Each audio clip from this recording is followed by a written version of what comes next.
Capítulo 18. Igreja Ocidental do 7º ao 9º século. 1.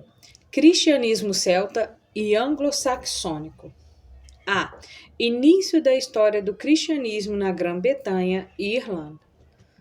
De acordo com Tertuliano, contra os judeus 7, havia cristãos entre os britânicos no final do 2º século. 3 bispos britânicos participaram do Concílio de Arles em 314, no qual aprenderam a estabelecer a data da Páscoa. Quando o método pôde ser visto em Nicéia no ano de 325, no entanto, a nova data não foi adotada na Grã-Bretanha e a diferença tornou-se um ponto de conflito quando o novo método foi trazido à região posteriormente por missionários romanos. Achados arqueólogos associam o cristianismo na Grã-Bretanha no IV século, principalmente aos proprietários das terras romanos, ao passo que os mais pobres não deixaram vestígios materiais de suas crenças. Niniano é considerado o apóstolo da Escócia. Ele era de origem britânica, mas foi educado em Roma. Niniano encontrou-se com Martinho de Tours na França, onde absorveu a ideia de que um monge precisava ser um missionário. A partir de sua base em Whitton, em Galloway, ele atuou principalmente entre os Pictos do Sul, entre a muralha de Adriano e a muralha de Antonino. Patrício é considerado o apóstolo da Irlanda. Nascido em uma família cristã no noroeste da Inglaterra, ele foi raptado ainda jovem por piratas e vendido na Irlanda. Depois de fugir para a Gália, onde conheceu mais sobre o monasticismo, retornou à Irlanda como missionário. Apesar de não ser o primeiro missionário a visitar os irlandeses, foi precedido por Paládio, enviado pelo Papa Celestino em 431, para trabalhar entre os irlandeses crentes em Jesus. Patrício lançou as bases para a vitalidade posterior do cristianismo irlandês. Apesar de o cristianismo já existir no país de Gales, o padroeiro da região é Davi, conhecido por seu ascetismo extremo e pela promoção do monasticismo. A retirada das roupas romanas da Grã-Bretanha em 402 e as invasões de anglo-saxões e jutos trouxeram um recrudescimento do paganismo, agora em sua forma germânica, à Grã-Bretanha. Os cristãos britânicos, que não tinham a menor intenção de reencontrar seus conquistadores anglo-saxões novamente no paraíso, não se preocuparam em levar o evangelho a eles. Mas os cristãos celtas demonstraram grande interesse em partir em missões pelo continente. Quando os missionários romanos chegaram à Inglaterra no final do VI século, já havia 3 expressões do cristianismo nas Ilhas Britânicas. 1. Os antigos cristãos romano-britânicos confinados às regiões do país de Gales e da Cornualha. 2. Os cristãos irlandeses, que representavam uma forma mais pura e intensa do cristianismo desenvolvida por Patrício. E 3. Os cristãos iro-escoceses, que vieram da Irlanda para a Escócia. A expressão cristianismo celta é às vezes aplicada a todos os 3 e às vezes apenas à forma irlandesa, que também se espalhou pela Escócia e pelo norte da Inglaterra. O cristianismo celta, especialmente como era praticado na Irlanda, possuía as seguintes características. 1. Valorizava a vida monástica. Por volta da metade do VI século, viu-se a fundação de um grupo de mosteiros importantes, Derry, Clonard, Durham, Bangor, Clonmacnoise e Clonfert. 2. Era associado à vida do clã. O bispo era figura menos importante do que em outros lugares, sendo considerado quase supérfluo, a não ser para a realização de ordenações. Abades eram os líderes religiosos realmente importantes. Um bom exemplo é o de Armagh, que apesar de posteriormente ter passado a ocupar a posição de centro episcopal da Irlanda, começou como um mosteiro. 3. Cultivava o zelo missionário. Cada cristão deveria comunicar o evangelho a outras pessoas. Por isso, eram pessoas que tinham muita mobilidade considerável. A peregrinação ou as viagens sem destino determinado era um dever penitencial. 4. Ligava a vida cristã à penitência. Já existia uma disciplina penitencial em vigor na época, a qual viria a tornar-se mais amplamente observada em uma época posterior. A confissão pública já era difundida, mas um sistema de confissões particulares com um cronograma de expiações foi desenvolvido. 5. Possuía a sua própria data para a Páscoa. Recomendava uma forma particular de tonsura para os monges e adotava uma liturgia específica em latim, mas com a pregação em gaélico. 2 monges missionários irlandeses conhecidos e importantes foram Columba e Columbano. Columba foi educado no mosteiro de Clonard, na Irlanda, por Finian. Em 563, a ilha de Iona, próxima à costa sudoeste da Escócia, tornou-se o centro de sua atividade missionária e o centro espiritual, a partir do qual o cristianismo celta conquistou a Escócia e o norte da Inglaterra. De Iona, Aidan partiu para Lindisfarne e promoveu missões no reino da Nortúmbria, a convite de seu soberano Osvaldo. Columbano recebeu sua educação em Bangor, no norte da Irlanda, e foi um dos cristãos latinos mais instruídos de seus dias. Antes de os missionários romanos chegarem à Inglaterra, ele foi missionário entre os alemães no continente. Columbano fundou mosteiros em Luxeuil, na França Oriental, e em Bobbio, no norte da Itália, e evangelizou a população alemã que habitava as cercanias do Lago de Constância. Homem de índole independente, ele se correspondia com o Papa Gregório Grande. Columbano trouxe para o continente livros penitenciais irlandeses que ajudaram a divulgar a prática da penitência privada repetível. Monastérios irlandeses e galeses, durante o V e VI séculos, desenvolveram um método de disciplina que foi formulado nas penitências e que mais tarde tornou-se largamente adotado no continente. Uma disciplina penitencial particular e individual tomou em grande parte o lugar da disciplina coletiva e pública da Igreja primitiva. De acordo com esse novo sistema, a confissão era realizada com base em um pacto de sigilo com o padre, o qual impunha atos de expiação que eram normalmente praticados em ambiente privativo. Os livros penitenciais, com suas escalas de penitência, incentivavam um sistema de punições equivalentes para os pecados e de comutações de pena em troca de obras de expiação. Entre as disciplinas prescritas estavam a recitação de salmos, o jejum, as vigílias, a flagelação, as peregrinações e as compensações monetárias. Um seguidor, Galo, estabeleceu por volta de 612 uma cela de reclusão em uma localidade que veio a tornar-se, no 8º século, uma abadia beneditina, a Abadia de São Galo, cuja biblioteca e escola, já a partir do 9º século, consistiam de um centro de cultura no norte dos Alpes. A carreira desses monges irlandeses e de Agostinho de Canturária ilustram o fato de que quase antes de 1100, os missionários eram, na maioria das vezes, monges ou reis, e não membros do clero comum. A morte de Columba em 597 correlaciona-se profundamente com a chegada de Agostinho à Inglaterra. B. Missão de Agostinho na Inglaterra. Conta-se que Gregório certa vez viu alguns jovens ingleses serem vendidos como escravos e que eles eram anglos ingleses. Gregório ficou tão impressionado com sua aparência que fez a seguinte observação: não os chames de Angli, mas sim de Angeli, não anglos, mas anjos. Seja qual for a origem de seu interesse pela Inglaterra, um século após a conversão de Clovis ao cristianismo católico, o Papa Gregório, no ano de 596, enviou Agostinho e outros 40 monges à Inglaterra. A pequena delegação, da qual Agostinho fazia parte, desembarcou na região governada por Ethelberto, rei de Kent, no sudeste da Inglaterra.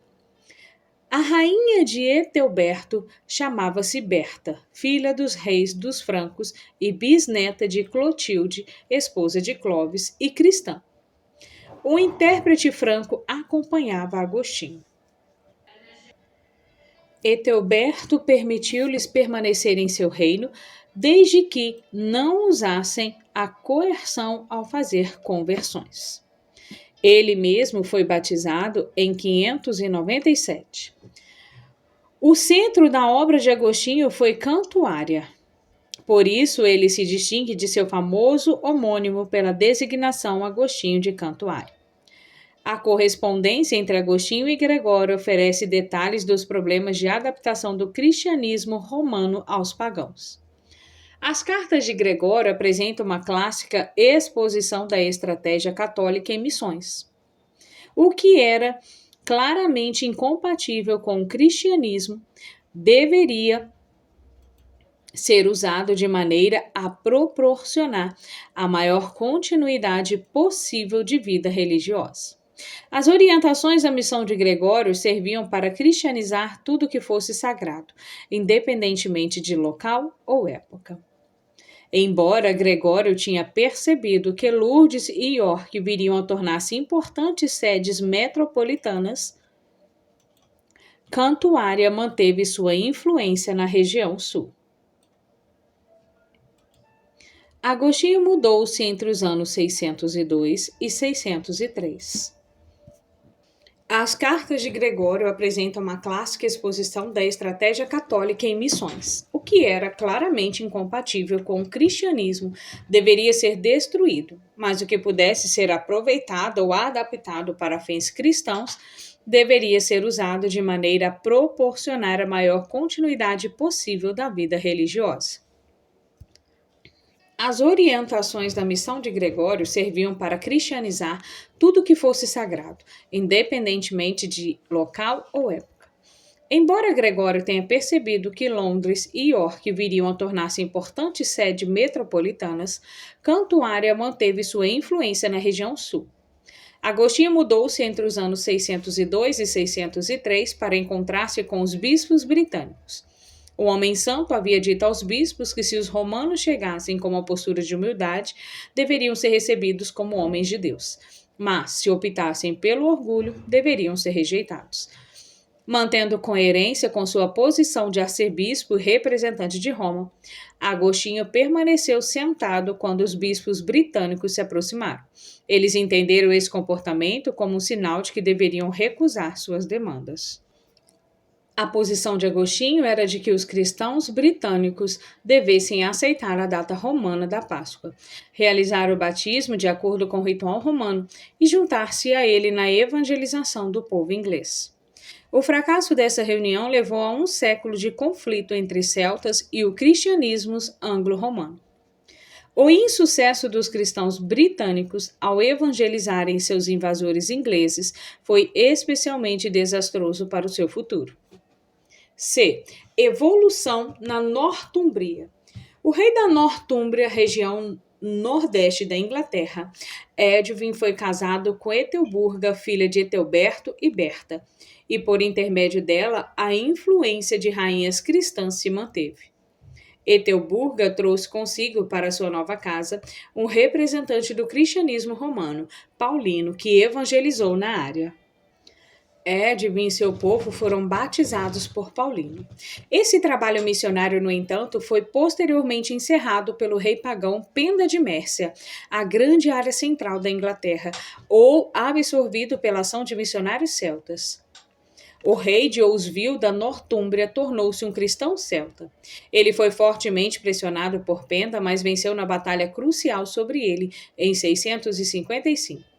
A esposa de Oswil, filha de Etelburga, era uma cristã romana, e isso a fez convocar um concílio em 664 para avaliar as diferenças entre o cristianismo celta e o romano. O concílio reuniu-se em Whitby, em um mosteiro para homens e mulheres fundado e liderado pela notável Adabessa Hilda, que patrocinava o Caedmon, o primeiro poeta conhecido no idioma inglês. O porta-voz do lado romano foi o monge Wildefried de York. Do lado celta foi Colman, sucessor de Ainda de Lindisfarne. A forma predominante do cristianismo em cada lado era monacal. Os cristãos britânicos e celtas calculavam a data da Páscoa como domingo entre o 14º dia e o 20º dia do calendário lunar, enquanto os cristãos romanos entendiam que a data certa era o domingo entre o 15º e o 21º dia.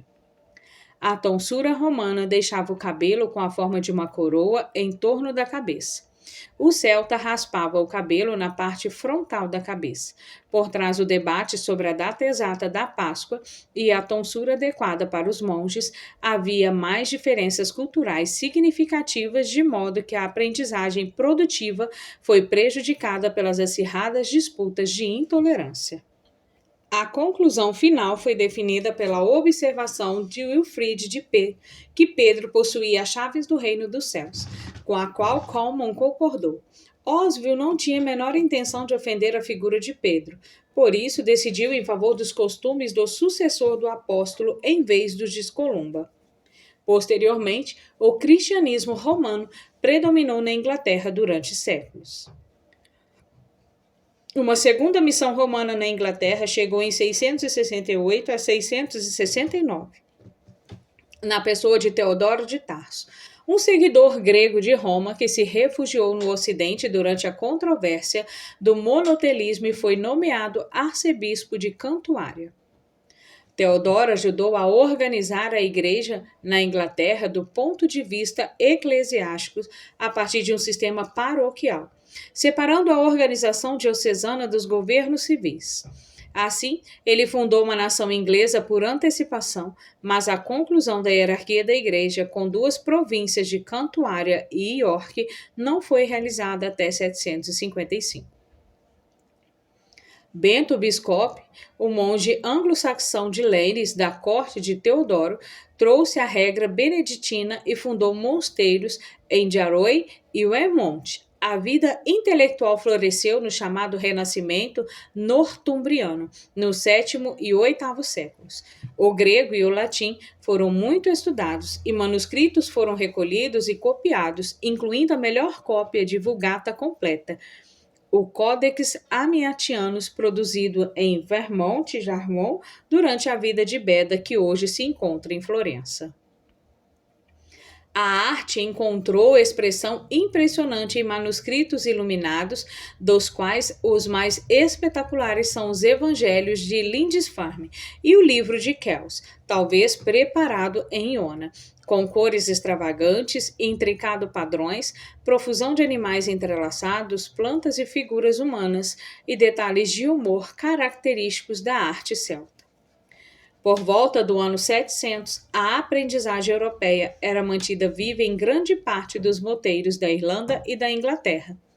E de lá surgiram os intelectuais que fomentaram o renascimento carolíngio no continente um século mais tarde.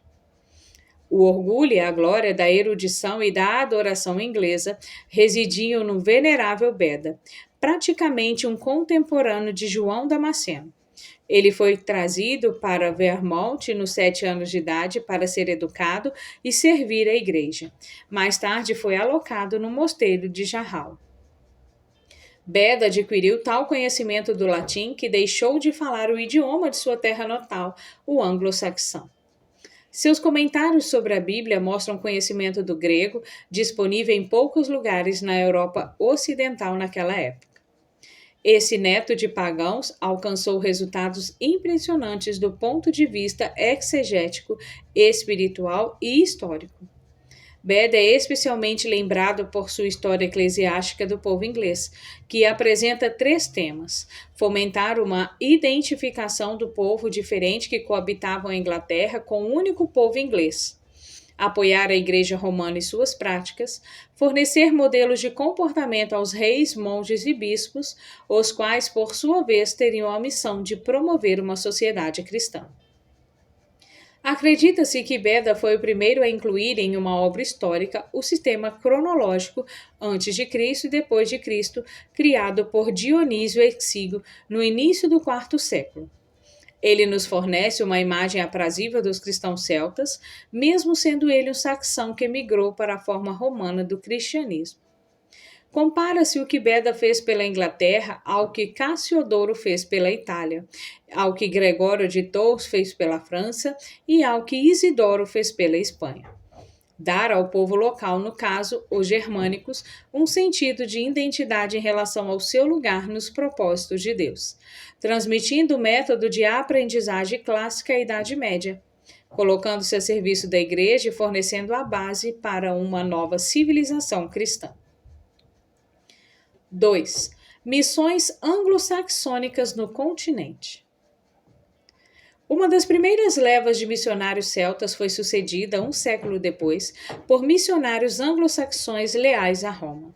Entre 690 e 770, um grande número de missionários anglo-saxões foi para o continente.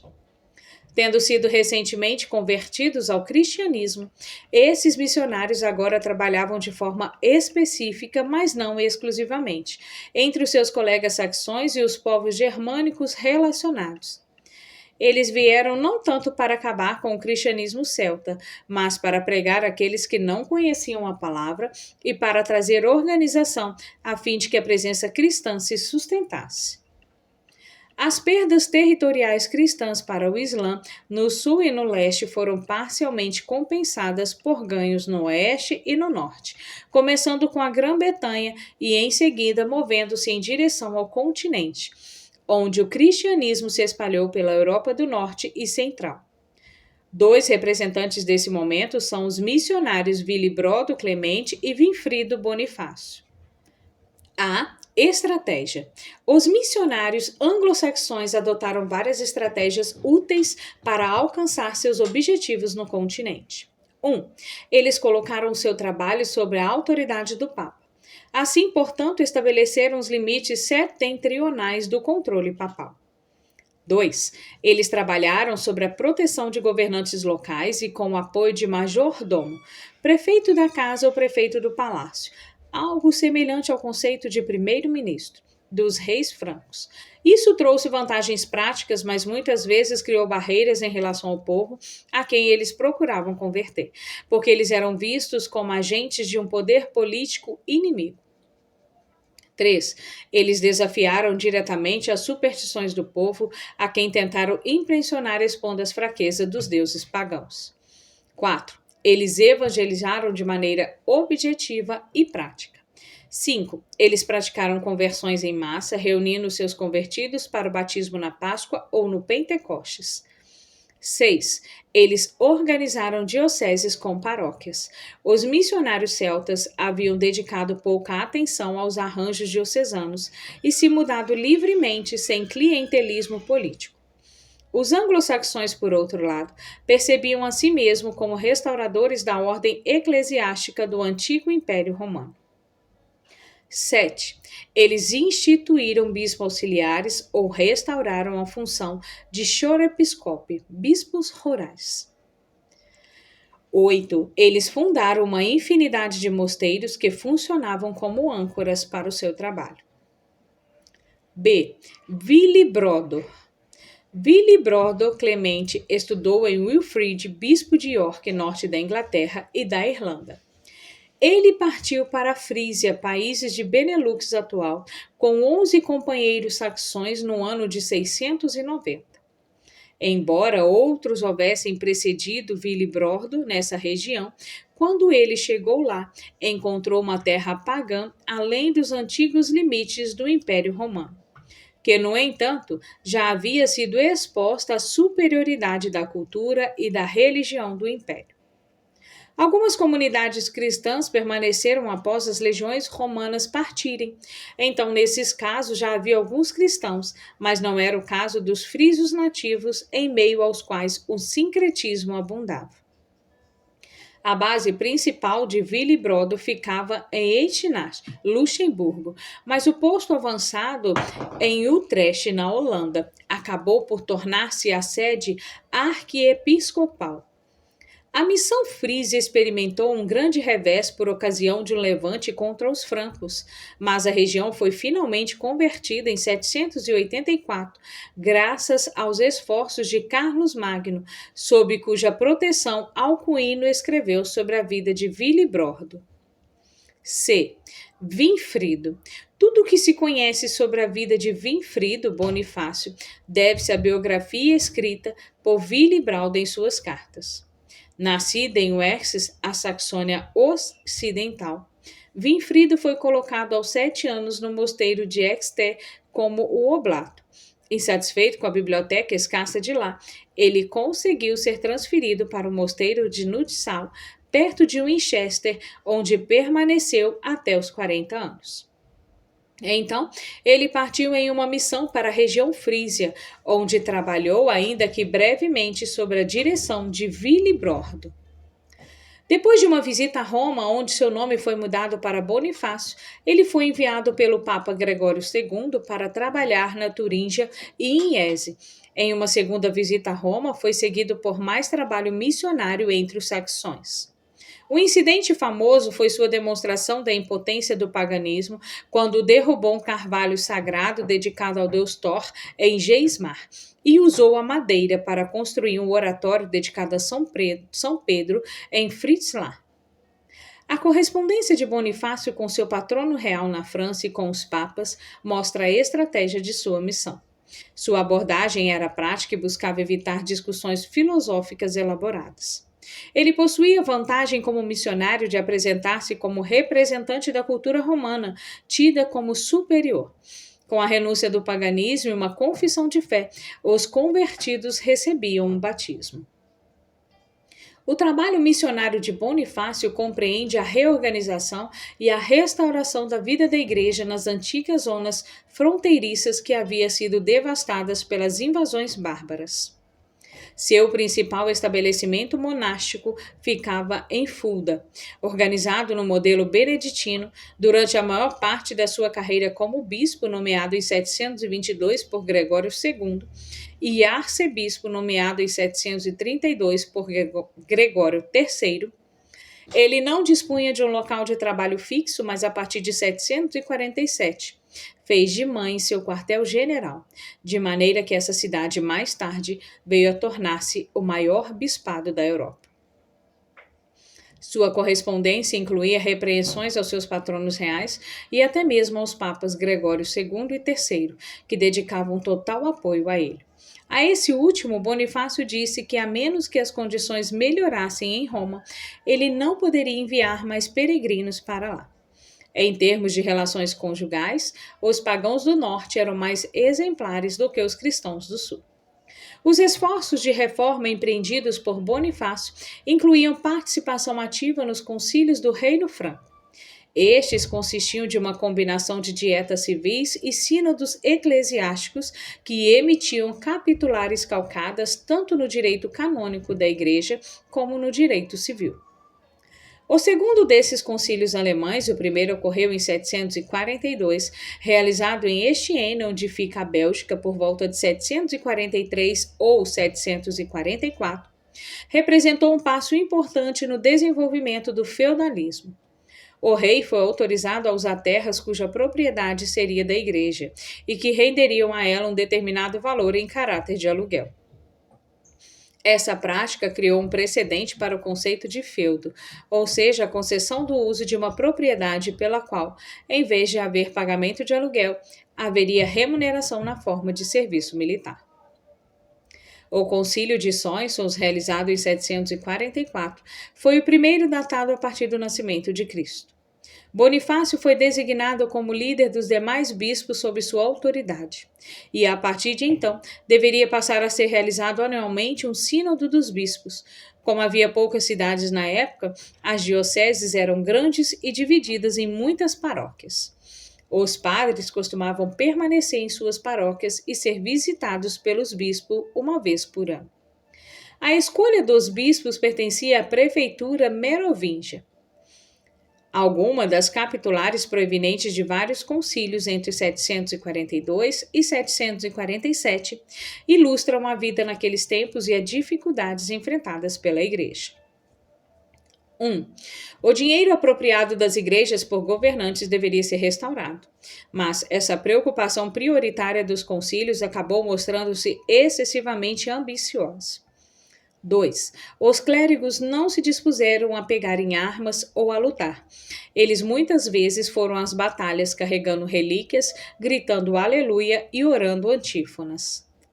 3. O celibato era exigido por parte do clero, mas não uniformemente obedecido. 4. Os monges foram obrigados a viver de acordo com uma regra beneditina. 5. Os bispos eram proibidos de criar falcões.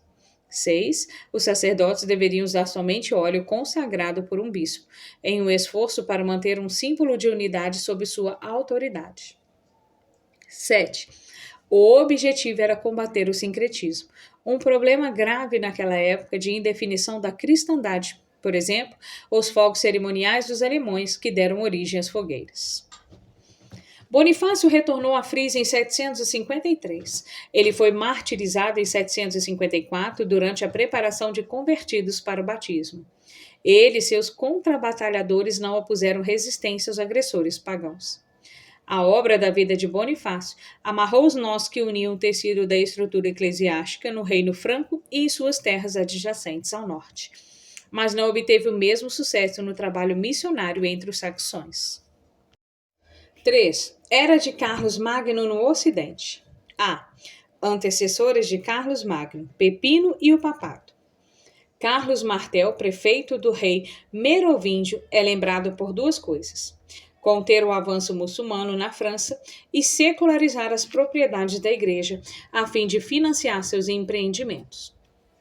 O nome dessa dinastia, carolíngia, deve-se a ele. Carlos Martel morreu em 741 e foi sucedido no cargo por seus filhos Carlomano e Pepino. Os 15 anos que se seguiram foram um ponto de mutação decisivo na história política e religiosa ocidental. Em 747, Carlomano, por razões religiosas, retirou-se para um mosteiro, deixando seu irmão Pepino III, o Breve, na posição de único governante de fato da prefeitura de Childerico III, o último dos reis preguiçosos merovingios. No mesmo ano, um concílio franco enviou pedidos de direito canônico ao Papa Zacarias, marcando a primeira abertura do reino franco a Roma e a restauração das relações com a sede papal após um período de deteriorização das relações. Pepino tinha como princípio a dignidade real, por isso enviou uma delegação em 751 a Roma, a fim de reunir informações sobre a situação na França, onde o único que tinha o título de rei não possuía autoridade real de fato. O Papa Zacarias respondeu que seria melhor que aquele que realmente detivesse o poder fosse chamado de rei, em vez do outro que possuía o título, mas não o poder real. Childerico foi enviado ao mosteiro e Pepino foi proclamado rei. É possível que Bonifácio, na posição de representante do Papa, tenha sido um dos bispos que o ungiu, caso isso tenha sido um fato histórico. Representaria o ápice de seu trabalho de reorganização. Pepino desejava uma confirmação papal mais direta de sua autoridade, de modo que em 754 o Papa Estevão II rumou para o norte, a fim de conferir uma unção papal pessoal a Pepino e a seus dois filhos na abadia de Saint-Denis, perto de Paris. A unção deu ao rei franco a santidade cristã, como uma epifania de Jesus Cristo, em lugar da santidade pagã herdada. É possível que reis visigóticos e merovingios tenham sido ungidos anteriormente, mas a menção expressa as unções em 751 e 754 foi provavelmente um ato que se deveu ao desejo de usurpador Pepino de legitimar seu reinado. Em seguida, reis presentes em sua unção e em ocasiões cerimoniais passaram a usar vestes que eram essencialmente eclesiásticas.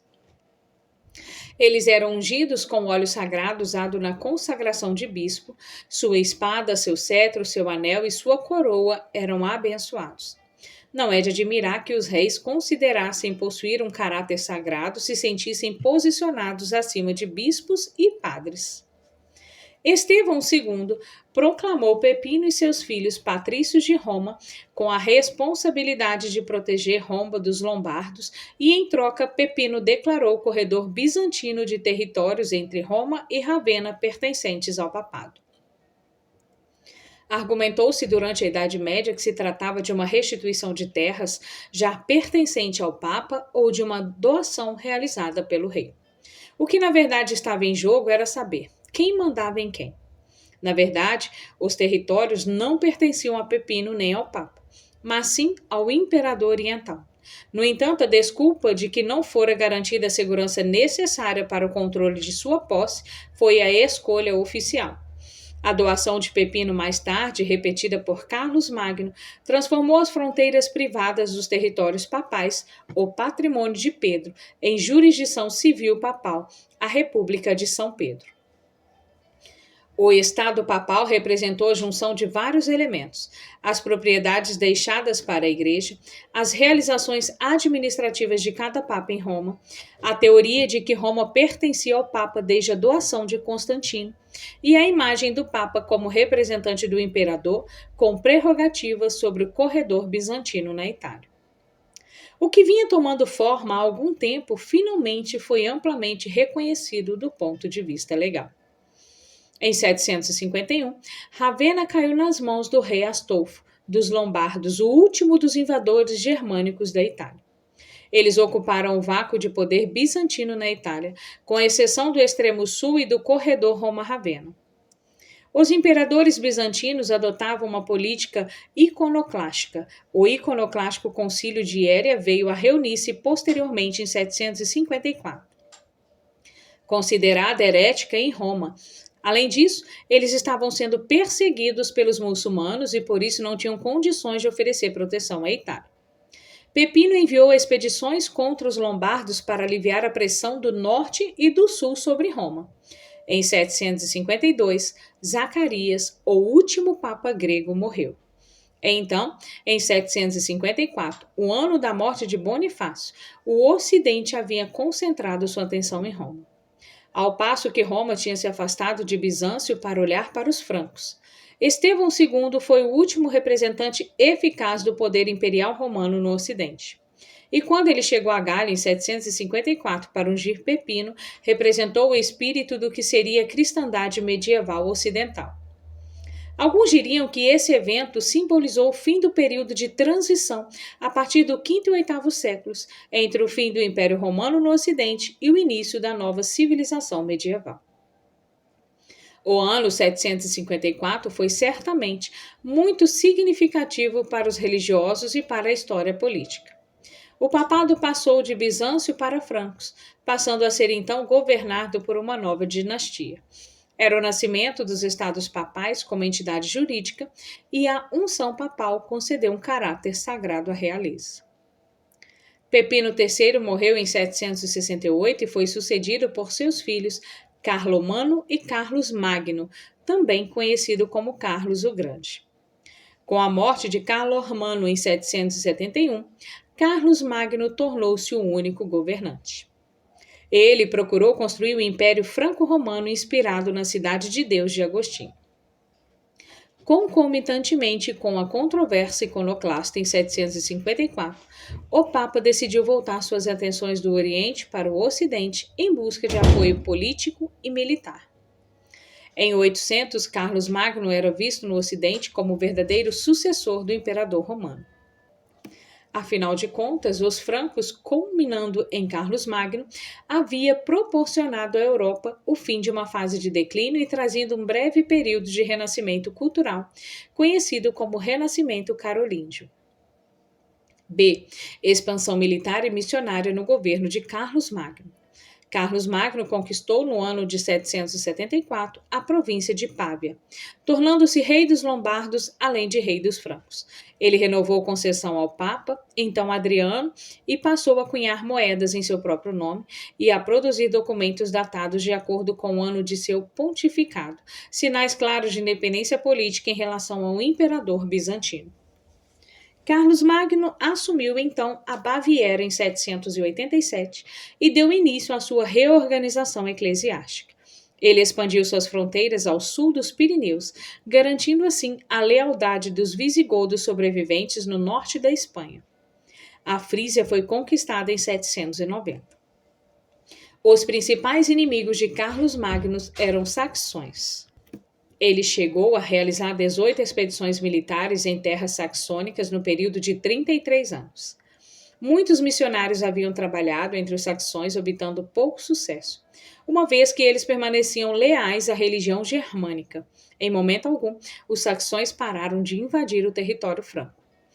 Carlos Magno encarava as missões como parte de sua política militar, mas sua demanda para que todos fossem batizados causou enorme resistência por parte do líder germânico saxão Widukind. A política brutal de Carlos Magno deixou uma cicatriz em todo o povo. Após a vitória franca em Verdun, Widukind rendeu-se e foi batizado em 785. Uma capitular emitida por um determinado concílio ocorrido em 781 ou 785, dizendo respeito à Saxônia, tornou o batismo de crianças com menos de 1 ano de idade obrigatório, ameaçando com a pena de morte quem escondesse uma criança. A pena de morte era comum para muitos delitos. Essa legislação tornou o ato de não batizar um filho sinal de paganismo. Como um contemporâneo observou, Carlos Magno pregava com língua de ferro. A paz foi finalmente alcançada após 10.000 saxões sofrerem deportação para o território franco e serem substituídos por colonos francos na terra da Saxônia. Uma visão particular a respeito do cristianismo que surgiu entre os saxões é encontrada no poema épico O Salvador. Ele foi composto na primeira metade do IX século por um poeta e monge nativo do idioma saxão antigo, a pedido do filho de Carlos Magno, Luís, o Piedoso. Conhecido como o Evangelho Saxão, uma vez que consiste de uma releitura dos 4 evangelhos no estilo de poesia épica, O Salvador apresenta uma síntese do cristianismo e da sociedade guerreira saxônica. Empregando terminologia e conceitos familiares aos seus ouvintes, o autor fala dos discípulos de Jesus como seus companheiros guerreiros. Destaca a virtude da lealdade para com o chefe, contribuindo assim para a imagem depois da cavalaria cristã. Justapõe o destino com o Deus bíblico e toma emprestado itens da magia, por exemplo, enfatizando o poder persuasivo das palavras e substituindo a ênfase dos sacramentos no poder de Deus pela eficácia dos próprios elementos. Missionários foram enviados para cristianizar os ávaros, um povo originário da Mongólia, na Turquia, que se estabeleceu na bacia do Danúbio. Exceto por incidentes isolados, os judeus viveram em paz e prosperidade, protegidos por Carlos Magno e seus sucessores. C. Prática eclesiástica e organizacional no governo de Carlos Magno. Carlos Magno tomou a prática em suas mãos não apenas para fortalecer a atividade missionária, mas também para organizar a igreja por dentro. Ele, no controle de um reinado sacramentado por sua unção divina, era visto como o novo Davi, ou o novo Josias, que, como os reis do Antigo Testamento, supervisionou a vida religiosa e a vida secular em seus territórios. A principal preocupação da Igreja Carolíngia era com a ordem, e isso significava a manutenção de uma hierarquia estável e leal à coroa. O principal conselheiro de Carlos Magno, Alcuino, dirigia-se a ele como Davi na corte. Havia uma mistura de poder sacerdotal e real. E isso se refletia, por exemplo, no sínodos panfrancos, que continham representantes leigos e eclesiásticos. Decretos que diziam respeito à igreja eram emitidos não como decisões partindo dos bispos, mas como capitulares emitidas pelos regentes. Omice e domicine, nobres de posição hierárquica intermediária e também clérigos, eram enviados para manter o controle sobre as regiões de fronteira. Bispos e abades, especialmente os que se encontravam sob a autoridade dos sucessores de Carlos Magno, tornaram-se vassalos do rei, e seus escritórios tornaram-se benefícios concedidos pelo governante. Carlos Magno ouviu alguém ler A Cidade de Deus de Agostinho toda noite, mas ele parece ter entendido a obra no sentido de que o Estado devesse ser usado para submeter o mundo à Igreja. Os limites entre os dois poderes, real e sacerdotal, eram indistintos. Nem mesmo o bispo de Roma se opôs aos novos acordos. Apenas Alcuino fez, mas de uma maneira tão hermética que Carlos Magno nunca chegou a perceber. O termo arcebispo havia sido usado no passado por patriarcas e bispos que foram representantes especiais do Papa. Mas começou então a ser usado pelos bispos metropolitanos, bispo de sedes importantes, como por exemplo capitais provinciais, que receberam o pálio, uma peça de vestuário de lã branca, diretamente do Papa como um sinal por ser seu representante. 8 novas dioceses foram formadas durante o reinado de Carlos Magno. A ideia era de que fossem sínodos anuais de bispo sob seu arcebispo, mas Carlos Magno deu preferência a sínodos panfrancos, nos quais não havia distinção entre bispo e arcebispo. No final do seu reinado, havia em seus territórios 12 arcebispos franceses, 5 italianos e 4 alemães. Ao contrário da situação nos primeiros anos da Igreja, o advento de dioceses e províncias eclesiásticas foi determinado a partir de acordos entre o poder secular e o Papa. E assim, os bispos eram nomeados pelo rei, como era o costume dos reis francos desde Clovis. Eles deviam pregar, fazer visitas regulares às paróquias e evitar excessos na vida. O fato é que havia sido instruída uma poderosa rede de paróquias locais, a qual se tornou mais importante do que a antiga organização baseada na cidade em que cada igreja situava-se, e que já não era mais possível no sistema econômico e social eminentemente agrário que havia surgido. Cada paróquia possuía seu próprio cemitério e batistério.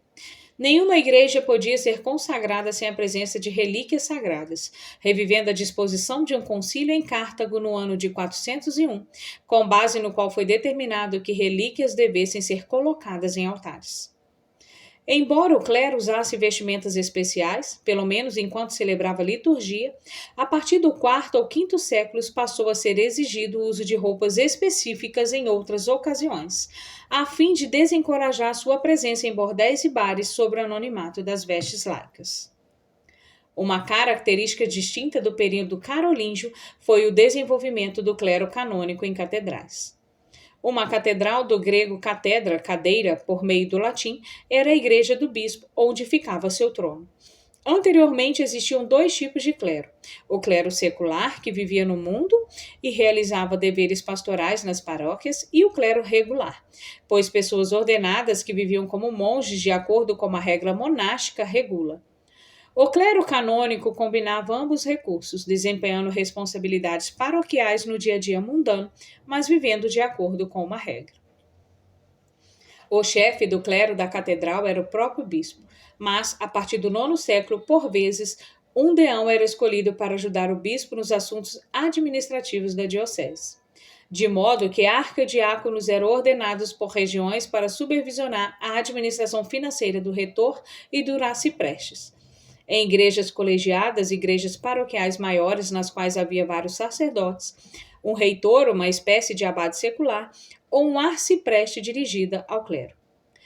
Chrondegang, bispo de Metz, já havia, sob o reinado de Pepino, procurado regulamentar a vida dos cânones, adaptando a regra beneditina ao clero local. O grande mosteiro saxônio em Corvey, inspirado no mosteiro francês de Corbie, foi fundado sendo comparável em importância a Fulda. Bento de Aniane decidiu estabelecer uma maior uniformidade de costumes entre os mosteiros, reformando-os de acordo com a regra de Bento de Núrcia. Ela foi estabelecida com o padrão de casas monásticas no Ocidente pelo filho de Carlos Magno, Luís o Piedoso, dando assim a ideia de uma família de mosteiros que mais tarde influenciariam os cluníacos e os cistercienses. Bento de Aniane enfatizou a importância do trabalho manual sobre o estudo e o ascetismo. Várias mulheres solteiras e viúvas da nobreza franca fundaram conventos e tornaram suas abadesas. No seguinte século, Dunstan, como abade de Glastonbury e depois arcebispo de Cantuária, alinhou o monasticismo inglês à regra de Bento. Os mosteiros tinham em média de 70 a 150 membros. Corbie foi uma exceção por alcançar 300 membros.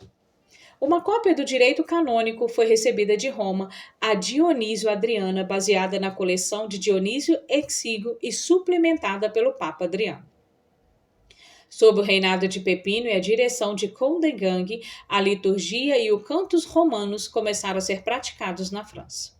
Em 785, o Papa Adriano enviou à corte de Carlos Magno, em Aachen, uma cópia do Sacramentário Gregoriano.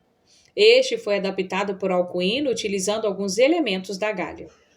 Esse rito litúrgico, que foi transmitido de Roma à Gália na sua forma modificada, voltou a Roma. O rito gaulês romano resultante aparentava ser romano, mas na verdade continha uma grande mistura de elementos gauleses.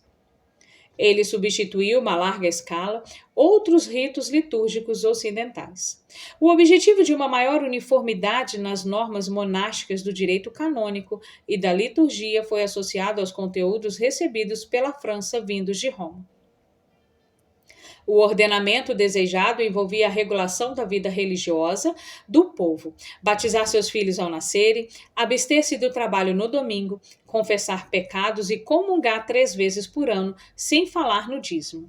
O batismo foi cristianizado, criando um novo cristão, o que envolvia a concessão de nome cristão sobre os cuidados de padrinhos, tornando o indivíduo parte integrante de seu parentesco por cálculo de graus dentro dos quais seria proibido o casamento. Durante o 8º século, na administração do batismo, a tríplice imersão do recém-nascido era comum, mas a aspersão, borrifar água sobre a cabeça do candidato, deu início ao longo processo de substituição de imersão no Ocidente. Não só em caso de batismo de acamados adoecidos, nos quais era normal, mas também como a prática padrão. O batismo era supostamente administrado logo após o nascimento, mas, a menos que houvesse uma emergência, era adiantado até a Páscoa ou Pentecostes. A educação na vida cristã frequentemente deixava muito a desejar. Seu primeiro livro sobre o Estado laico, Jonas de Orleans, lamentava que grande parte dos leigos pensasse no fato de que, só por ter sido cristianizada, independentemente de como vivesse seu dia a dia, não se perderia e jamais enfrentaria o fogo purgativo. Muito pelo contrário, ele afirmava que os não batizados passariam a vida na perdição. A base econômica da igreja encontrava-se regularizada e reforçada pela cobrança de dízimos e pela coleta de impostos pelo Estado. Além dos dízimos, as igrejas recebiam ofertas e bem-legados, além de suas propriedades lhe renderem aluguéis. Os dízimos eram divididos em 4 partes, uma para o bispo, outra para o clero, a terceira para os pobres e a quarta para a reconstrução de igrejas. Essa distribuição de ofertas era uma prática mais antiga, incluída nas orientações transmitidas por Gregório o Grande a Agostinho. A atividade intelectual e literária da época carolíngia deu origem aos primeiros manuscritos em notação musical, conhecidos como neumas, datados do 9º e 10º séculos, que consistiam de uma elaboração da música litúrgica e das primeiras manifestações de melodias polifônicas. Tratados sobre música deram continuidade à prática pré-existente de tratamento de um tema com abordagem teórica, em vez de deter-se em seu desempenho real. A participação congregacional na liturgia já havia sido muito reduzida. Em igrejas maiores, coros realizavam o canto. A corte bizantina presenteou Pipino com um órgão em 757 e destinou outro a Carlos Magno no ano de 812. Esses eventos foram, muitas vezes, entendidos como a introdução de música de órgão na liturgia ocidental. Mas esses instrumentos já eram utilizados em Bizâncio, só que apenas em funções cerimoniais da corte, e não na liturgia, o que aparentemente também acontecia em Aachen. Os órgãos eram usados em ocasiões cerimoniais, também nos grandes moteiros, em datas que variam desde o período carolíngio até por volta do ano 1000 e mais tarde na abertura e no encerramento dos serviços religiosos, e não inicialmente como acompanhamento para a liturgia. A primeira vez que os sinos foram usados nas igrejas parece ter sido na África do Norte e na Gália durante o VI século. Eles foram empregados pelos missionários celtas no VII século e tornaram-se mais comuns no período carolíngio. Os sinos anunciavam os horários da oração, chamando os fiéis para rezarem e afastando os demônios. Os costumes pagãos ainda sobreviveram entre pessoas, especialmente os elementos de magia, feitiçaria e astrologia. Clérigos faziam esforços para cristianizar os costumes, substituindo o Pai Nosso e o credo apostólico por encantamentos e até consagrando árvores e fontes a santos.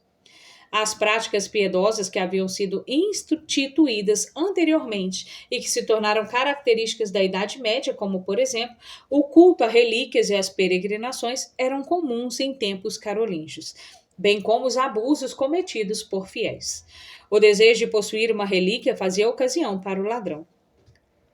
Peregrinações à Basílica de São Martinho de Tours, ela é a localidade mais popular da França, traziam tentações morais, de modo que era comum desencorajar as mulheres de realizarem as viagens. Um observador desiludido escreveu: para ir a Roma, a grande fadiga, pouco lucro. Você só encontrará o rei que foi lá procurar se o levar consigo. Os bispos eram grandes empreendedores da construção civil e eclesiástica. Modificações nas basílicas cristãs primitivas, que se tornaram percursoras da arquitetura romana nos séculos XI e XII, começaram a ocorrer. Em um plano diferente e centralizado, encontrava-se a Catedral de Aachen, 16 lados com uma cúpula octogonal. O projeto foi inspirado na Igreja Octogonal de São Vital, em Ravenna. A catedral foi construída em 794 a 798 e consagrada por Leão III em 805. D. Criação de escolas e renascimento intelectual. No final do oitavo e nono séculos, o Ocidente vivenciou o que chamamos hoje de renascimento carolíngio. O retorno a um determinado nível de estabilidade e segurança política, reforçado pela atitude de Carlos Magno e sua corte, tornou possível reviver a vida intelectual que sofreu extremamente o avanço das invasões bárbaras.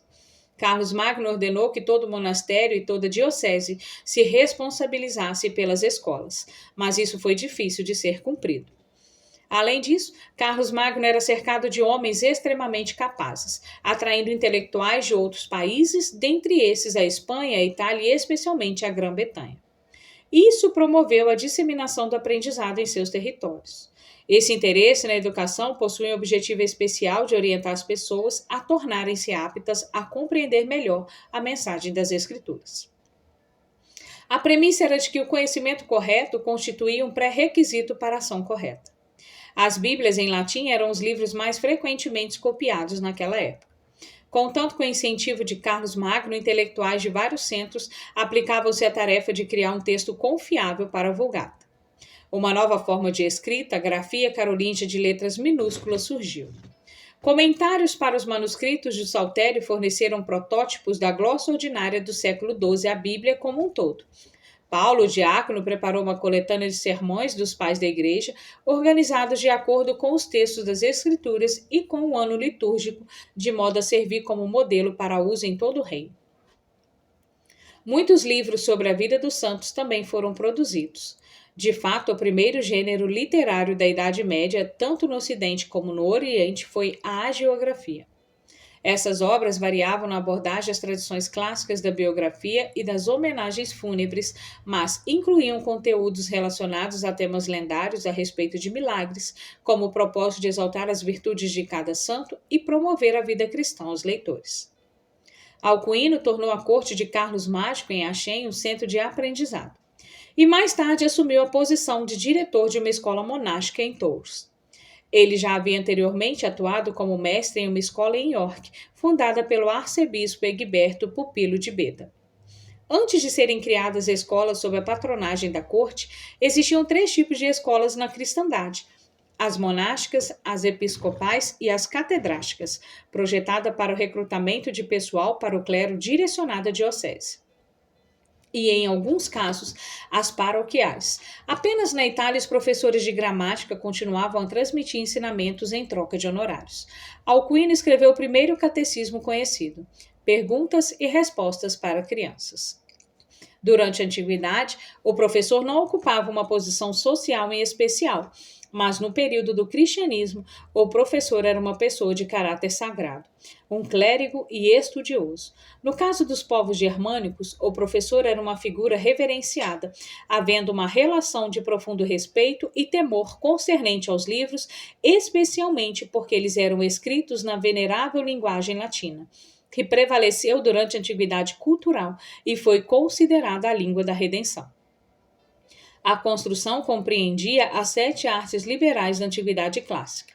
O trívio da gramática, incluindo filosofia, literatura e crítica literária e retórica, redação de cartas, pregação e arte da persuasão. A dialética, lógica e mais tarde todo o conhecimento compreendido na filosofia. E o quadrívio sem limitações da astronomia para calcular a data da Páscoa, a música eclesiástica, a aritmética para a contabilidade das igrejas e a geometria. A proeminência da dialética no currículo continha a raiz do posterior escolasticismo.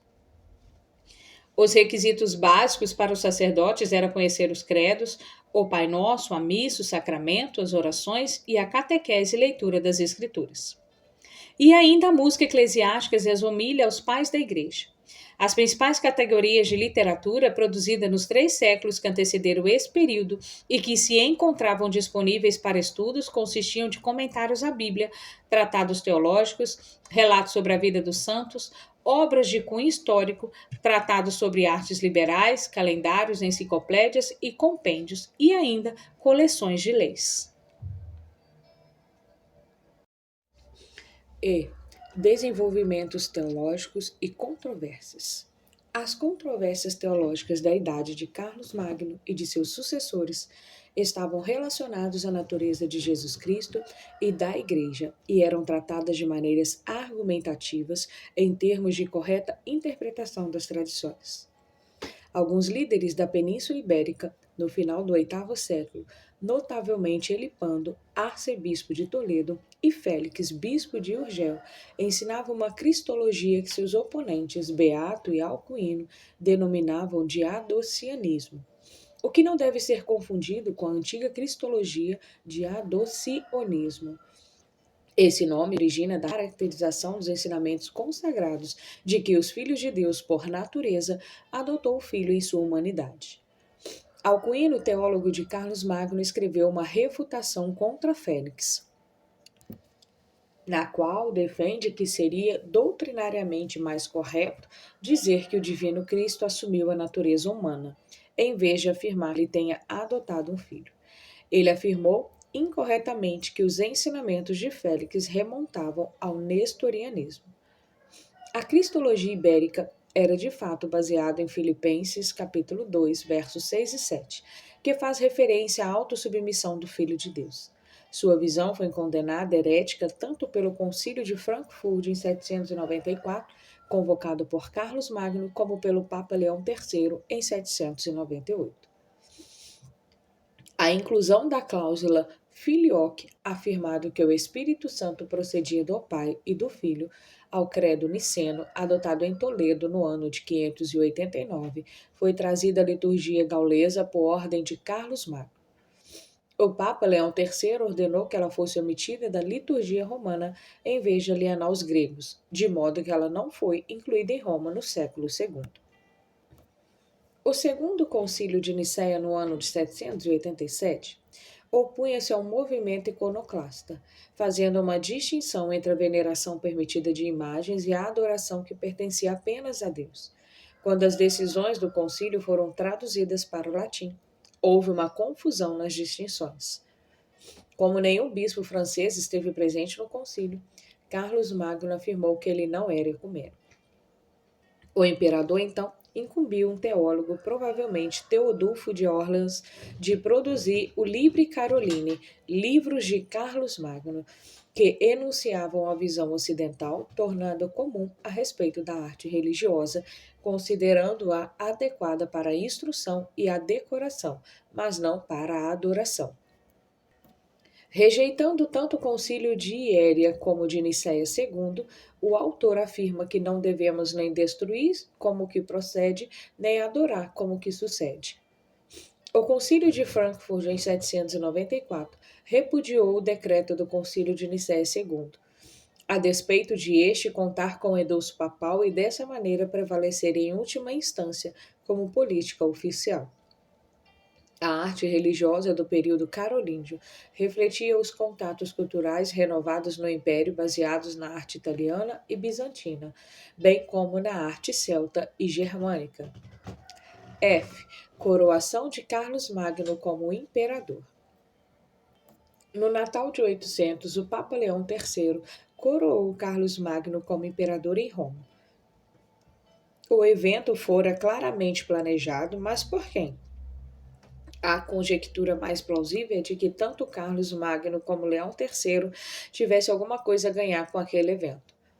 Carlos Magno desejava intensamente o título imperial, mas precisava lidar com um papa que estava sofrendo acusações de adultério, que não admitia ser julgado por alguém e que ainda pretendia banir seus inimigos por traição.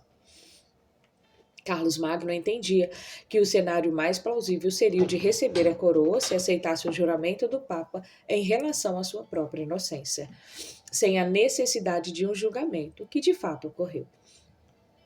Antigamente, quando o novo imperador era aclamado, a coroa era dada a ele. O que Carlos Magno não previu foi que o Papa Leão transformasse a coroação em uma encenação constitutiva, de modo que a aclamação se tornasse um ato de aprovação espontânea por parte do povo presente na igreja.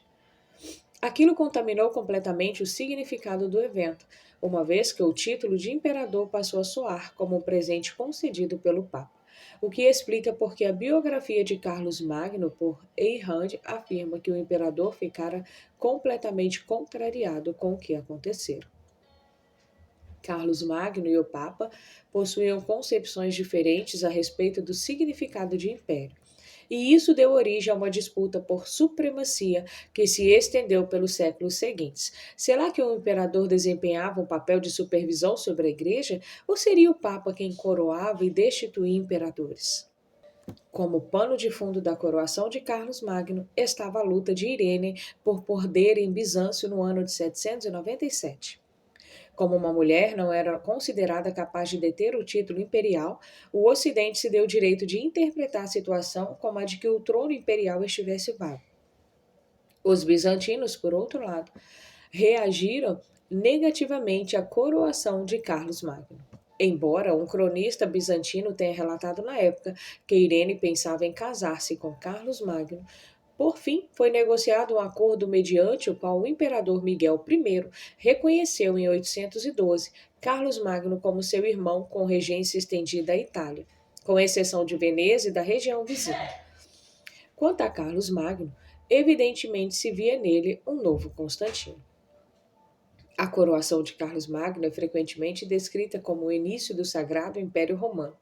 Tal terminologia é um anacronismo. Tendo em vista de que o fato veio a tornar-se, podemos perceber que alguma coisa nova estava ocorrendo, embora a denominação correta tenha levado séculos para surgir de fato. A intenção dos participantes era eleger um novo imperador no império que já existia. Carlos Magno era o rei dos francos e dos lombardos. Além disso, do ponto de vista daqueles que o elegeram, ele passara a ser o imperador do Império Romano existente. Carlos Magno havia adquirido um novo título de nobreza, mas não chegado a tornar-se imperador sobre novos territórios. 4. A cultura carolíngia posterior a seus problemas. O novo século foi testemunha do início da desintegração do império e da cultura unificada que Carlos Magno procurou construir. Nesse contexto, ocorreram controvérsias que afetaram a organização da igreja e surgiram questionamentos teológicos mediante os quais poucos homens de notável capacidade intelectual demonstraram o resultado de um reavivamento educacional anterior. Contexto político. Se Carlos Magno não tivesse conseguido ver seu filho Luís, o Piedoso, ser elevado à púrpura antes de sua morte, o título de imperador teria morrido com ele. A influência do clero sobre seus atos deu a Luís esse apelido. De acordo com a intenção de seu pai, Luís coroou a si mesmo, mas permitiu que a coroação fosse repetida pelo Papa Estevão IV, que também lhe concedeu a primeira unção imperial em Reims no ano de 816. A partir de então, os dois rituais de unção e coroação passaram a ser sempre combinados. A Constitutio Romana estabeleceu definitivamente as relações entre o imperador e o papa. O imperador possuía jurisdição suprema, ao passo que o papa atuava como regente local no exercício do poder judiciário ordinário e administrativo de seus territórios.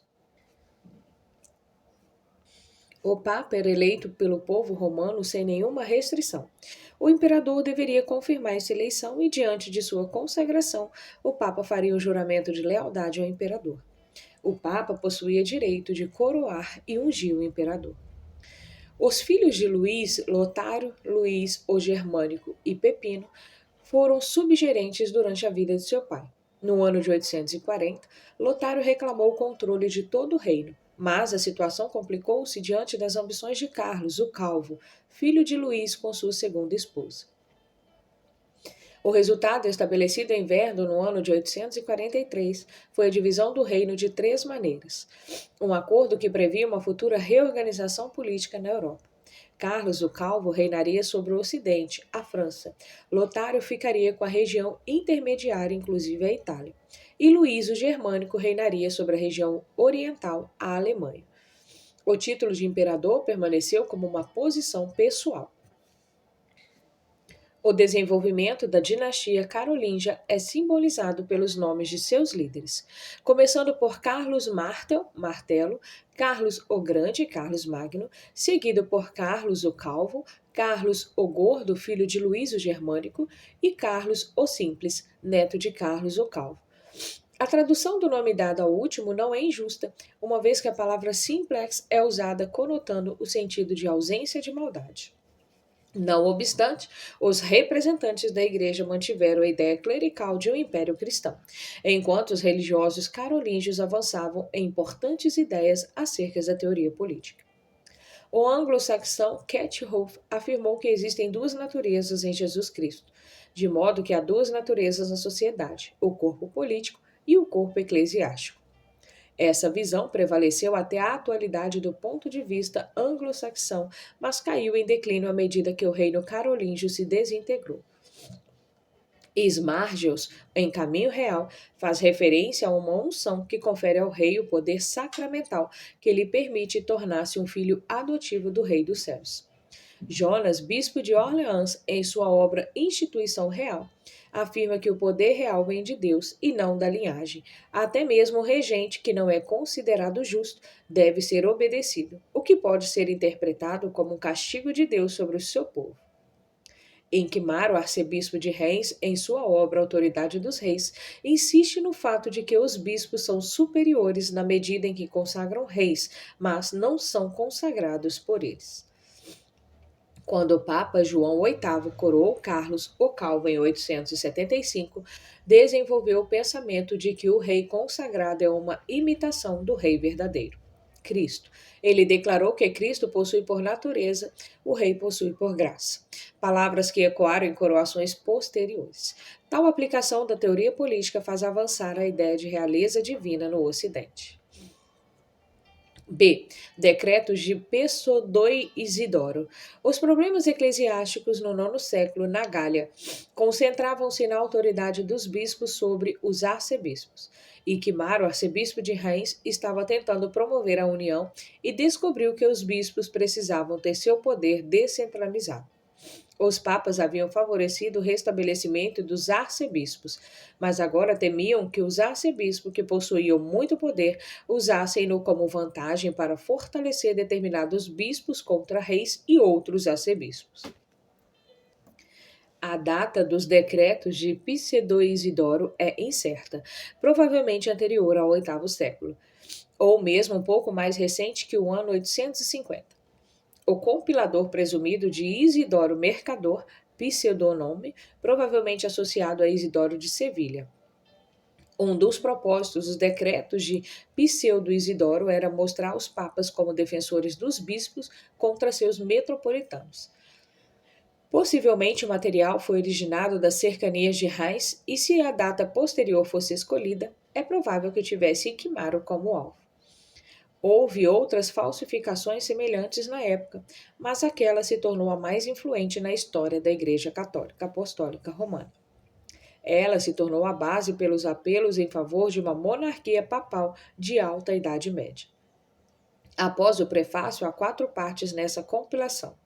1. Comunicados papais, em todas as falsificações, 50 cânones apóstolos e 60 decretos de Clemente de Roma. A literatura pseudo-clementina é usada como apostólica e Miltíades. 2. Doação de Constantino. A lenda de que o Papa Silvestre curou e converteu Constantino, o qual posteriormente mudou sua capital para Constantinopla e concedeu poder sobre o Ocidente ao Papa, de quem recebeu a coroa imperial. Havia sido amplamente aceita em Roma no final do V século e circulou na forma de uma falsificação no VIII século, em conexão com a unção de Estevão a Pepino. É muito fácil depreciar essa história devotamente merecedora de crédito, mas a lenda aponta para o resultado real da mudança realizada pelo imperador em relação a transferir a capital para Constantinopla. 3. Cânones de concílio a partir de Nicéia até o VII século, na maioria autênticos. 4. Cartas papais, 40 das quais apócrifas, enviadas desde o papado de Silvestre até o de Gregório II. O efeito geral dessa compilação foi proporcionar uma base legal para a autoridade papal sobre a estrutura jurisdicional da Igreja. A doação de Constantino teve o significado adicional de conceder uma base para as alegações de que o Papa possuía superioridade sobre todos os regentes, inclusive o imperador romano. C. Papa Nicolau I, o Grande. Nicolau I, que se viu envolvido na disputa com a Igreja Oriental a respeito da eleição de Fócio como patriarca e da jurisdição do trabalho missionário em meio aos povos eslavos, foi o primeiro Papa a fazer uso, talvez de maneira inocente, dos decretos de Pseudo Isidoro. Ele forçou Equimaro a reconhecer o direito do papado de intervir em sua disputa com um bispo cuja causa Nicolau apoiou. Nicolau também suprimiu os apelos de Viena em relação ao título e à jurisdição patriarcal. Além do mais, Nicolau estabeleceu um precedente para a interferência papal na política, nesse caso com base em fundamentos morais, ao reforçar a intenção do rei Lotário II de retornar sua primeira esposa. D. Controvérsia eucarística. A primeira controvérsia eucarística ocorreu em meados do IX século. Pascasio Radberto escreveu o primeiro monógrafo doutrinário a respeito da ceia do Senhor, sobre o corpo e o sangue do Senhor. Radberto foi um monge e depois abade em Corbe. Ele estabeleceu uma identificação realista entre o corpo eucarístico e o corpo humano de Jesus Cristo, que nasceu de Maria, foi crucificado e milagrosamente se multiplicou nos altares da cristandade por meio da consagração do pão e do vinho. Esses elementos se tornaram nada menos do que a carne e o sangue de Cristo sobre a figura do pão e do vinho, independentemente da fé dos participantes. Uma fé que é necessária, contudo, para que se possam receber as bênçãos espirituais. A visão de Radberto sofria oposição em várias perspectivas, desde Gottschalk e Rabano Mauro, ou João Escoto Erígena. Carlos o Calvo instou Rattramo, outro monge de Corbe, a responder. Ele se opôs à interpretação realista do pão e do vinho, afirmando que o corpo e sangue de Jesus estão presentes de forma figurativa e não literalmente. A presença espiritual do corpo de Cristo é um ministério que se realiza apenas no nível da fé. Da mesma maneira que os elementos nutrem o corpo humano, a realidade espiritual nutre a alma. O Espírito Santo trabalha no pão e no vinho de maneira a trazer uma bênção espiritual, mesmo que ele o faça nas águas batismais. No interior dessa discussão estavam 2 tradições diferentes da interpretação das palavras de Jesus na ceia e em João 6. Ambrósio estabeleceu uma visão metabólica da ceia do Senhor, segundo a qual, por consagração, o sinal tornou-se real. Agostinho, por sua vez, adotou uma distinção mais sutil, reafirmando o simbolismo do sinal e o realismo da dádiva invisível sobrenatural. Na época de Beda, as 2 visões foram reunidas de uma maneira sintetizada, usando-se termos de ambas. De acordo com isso, tanto Radberto quanto Rattramo entendiam que Ambrósio e Agostinho tinham em concordância uma vez que partiam do pressuposto de que não existia conflito nas tradições, mas que cada um havia interpretado o outro de acordo com a própria perspectiva. Com o passar do tempo, a posição defendida por Radberto consolidou-se, especialmente no que diz respeito à visão popular da piedade. Gottschalk e a predestinação. Filho de um conde de Saxônia, Gottschalk foi criado como oblato, uma criança destinada à vida monástica, e enviado a Fulda para ser educado. Luís o Piedoso definiu que o oblato na maturidade poderia escolher se desejaria continuar na vida monástica. Mas Gottschalk havia entrado nela ainda sob o reinado de Carlos Magno, quando os oblatos não possuíam esse privilégio. O sínodo de Mainz aparentemente lhe permitiu sair de Fulda, mas não o liberou dos votos monásticos, exigindo ainda que a propriedade dada por seu pai permanecesse com o monastério. Durante muitos anos, vagando como monge pregador, Gottschalk defendeu uma forma extrema de predestinação dupla. Acreditando que havia realmente compreendido Agostinho, Gottschalk afirmou que Deus escolheu alguns para a vida eterna e atribuiu-os de comportamento reprovável ao fogo eterno. Isso se deve a um decreto de Deus e não à sua presciência. O Sínodo de Chiers, realizado em 849 e 853, o último presidido por Icmaro, condenaram a doutrina de Gottschalk e afirmaram que Deus elege as pessoas somente para a vida, que o livre-arbítrio perdido por Adão foi restaurado por Jesus Cristo por meio do batismo, que Deus pretendia estender a salvação a todos e que, por fim, Cristo morreu pelos pecados de todos e não só pelos eleitos. Um concílio em Valência, no ano de 855, por outro lado, deu sustentação à predestinação dupla. Gottschalk, contudo, morreu ainda condenado. As diversas manifestações em relação a seus ensinamentos mostraram que o agostinianismo estrito permanecia ainda vivo, embora muitas pessoas tivessem divergido bastante de suas implicações. Rábano Mauro e João Escoto Erígena. Rábano Mauro tomou parte da discussão da Santa Ceia e foi um oponente de Gottschalk. Ele habitava os mais altos círculos de influência do mundo carolíngio. Aluno de Alcuino, abade de Fulda, arcebispo de Mais e professor de alguns dos mais destacados alunos carolíngios, ele foi tão bem sucedido que era conhecido como professor da Alemanha. Rábano Mauro exerceu influência especialmente por meio de seus comentários sobre os livros da Bíblia, desenvolvido a partir de trabalhos da patrísticas e que apresentavam interpretações alegóricas aplicadas a Jesus Cristo e à Igreja. Quando a disciplina irlandesa da penitência privada se disseminou e muitos penitenciais inéditos foram compilados, alguns defensores de uma disciplina pública e mais rigorosa, embora reconhecendo que tenha caído em desuso, fizeram objeção. Rábano Mauro optou por um caminho intermediário e defendeu a confissão pública, no caso de pecados públicos, e a confissão privada, no caso de pecados de cunho pessoal. Ele foi representante de intelectuais e religiosos tradicionais da época, em contraposição a João Escoto Erígena. João, o escocês, um irlandês, seu nome significa Ério nasceu, que partiu para o continente e desfrutou do patrocínio de Carlos o Calvo, foi um pensador original do IX século no Ocidente. Dominando a doutrina dos gregos, o conhecimento a respeito da cultura dos gregos foi muito mais preservado ao longo do tempo nas regiões celtas do que nas áreas gaulesas. Ele traduziu os trabalhos de Dionísio, o Areopagita, para o latim. João Escoto Erígena desenvolveu seu próprio sistema filosófico, que mais tarde foi posto sob suspeita de panteísmo, uma vez que pretendia reconciliar a emanação neoplatônica com a ação cristã. Seu trabalho, A Divisão da Natureza, classificava a natureza em 4 categorias. A natureza que não era criada, mas que criava Deus, a natureza que era criada e criava as leis platônicas, a natureza que era criada e não criava, a ordem natural do mundo que é percebida por meio dos sentidos, e a natureza que não é criada e não cria, Deus para onde tudo retorna. 5. Resumo. O capítulo anterior e o capítulo seguinte, bem como este capítulo, apresentaram sessões a respeito da expansão missionária. Diferentes modelos foram apresentados. Os monges missionários irlandeses trabalharam por sua conta própria e estabeleceram a figura de uma pessoa sagrada e individual como centro da lealdade. Os beneditinos tornaram-se possível que o monastério servisse como centro cristão. Os carolíngios usavam as estruturas eclesiásticas para promover a unidade política.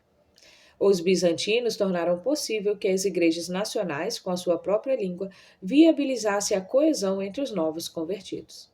Os papas planejavam criar uma organização episcopal independente unida por aliança a Roma.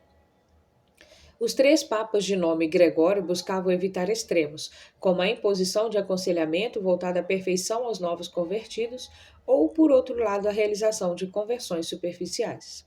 Entretanto, o cristianismo, em adaptação ao padrão de pensamentos e comportamento das religiões pagãs, resultou em um catolicismo de natureza popular dentro de um contexto eclesiástico com lideranças mais adaptáveis.